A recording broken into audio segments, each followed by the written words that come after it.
everybody, DeathsTalker here. So I thought I'd tell you a little bit about what it's like to own a Honda RC51. Now, I'm not the original buyer of the bike. I'm actually the first person who bought it, and then it was traded in at a bike shop, and then I bought it from that bike shop. Now, the previous owner had put about 23 or 25,000 kilometers on it, and I put on everything since then, so probably about another 10. Now, I bought the bike in 2008, and like I always keep joking that it took me 7 years to get one because I had to keep asking my wife if I could buy one. And basically, she finally said yes, and I ended up, took about a month to find this particular bike. Now, the first thing you have to understand about this bike is that it's not really a street bike. It is a bike, a race bike built by Honda, made to be street legal, but essentially it was designed to be raced. And a good chunk of them ended up being raced. That's one of the reasons why they're so rare, is that race bikes either crashed or get retired in museums or whatnot, or collections, and rarely to be seen again. Now, the actual bike, comfort wise, it's not the greatest, but like I used to race, so to me it's something I'm kind of used to. Driving on city streets, as long as they're reasonably smooth, it's not too bad, but you hit, you know, railway tracks or a pothole, and you can throw your back out for a week if it's violent enough. The bike itself is a little bit on the heavy side. Hondas have always been a little overbuilt, so they're a little more solid than what you get with a, say, like a Ducati or whatnot. But Ducatis tend to handle better, but Ducatis also tend to need more maintenance.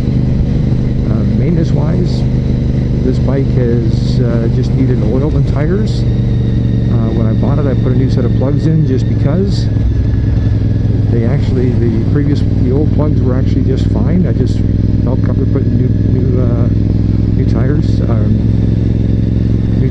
new brakes, spark plugs, etc. And then last year I put another set of tires and a new set of different type of brakes in as well. The only thing I have found is that the bike tends to eat batteries. I think the main reason it does is because of the racing suspension that is so firm.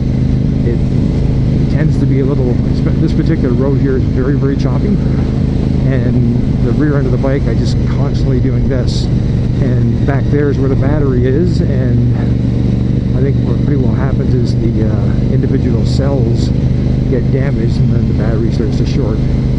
Over the years, I've actually put 3 batteries in the bike. Now,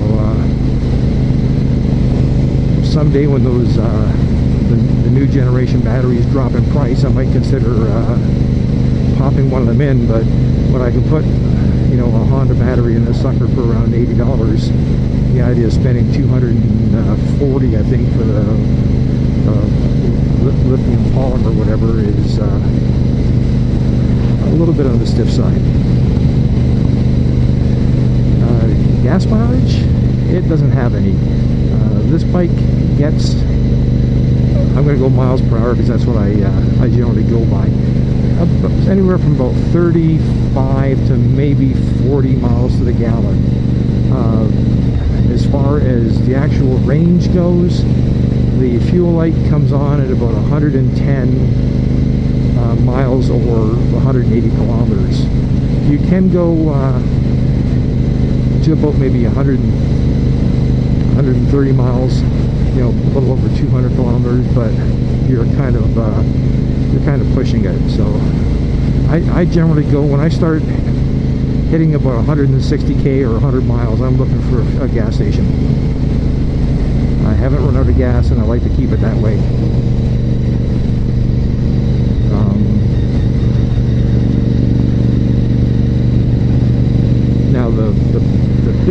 about RC51s. Like if you're in Ontario, actually Canada as a whole, but Ontario especially, is you get raped for insurance.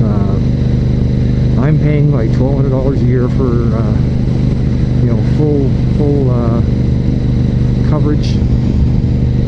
But keep in mind, okay, I've been riding for 34 years, never made a claim, never had an accident, never had a ticket, blah, blah, blah, blah, all that sort of stuff. I know a guy who was in his mid-20s that looked at one of these and got quoted almost $4,000. So you can see just how crazy the insurance rates are in Canada. The bike itself, to ride, is a lot of fun. Really enjoy, you know, the smoothness, the power. You know, it's got that deep V-twin rumble, which I like.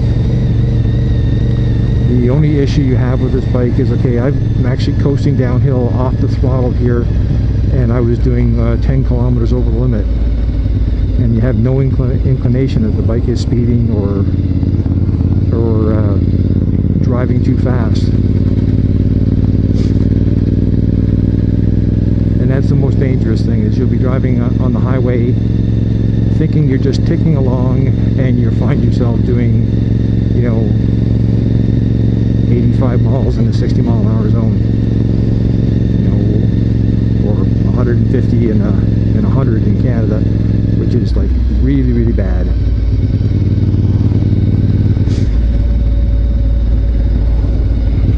You know, like I said, I've had the bike since 2004, have no inclination of selling it. The only bike out there that I really would drop this thing at the drop of a hat if I could afford it, would be that new RCV213 VS or whatever it is, the MotoGP replica, because it's like beyond awesome. But that's like $200,000, and I don't have that kind of money. I think it'd take more than 7 years of asking the wife to get that.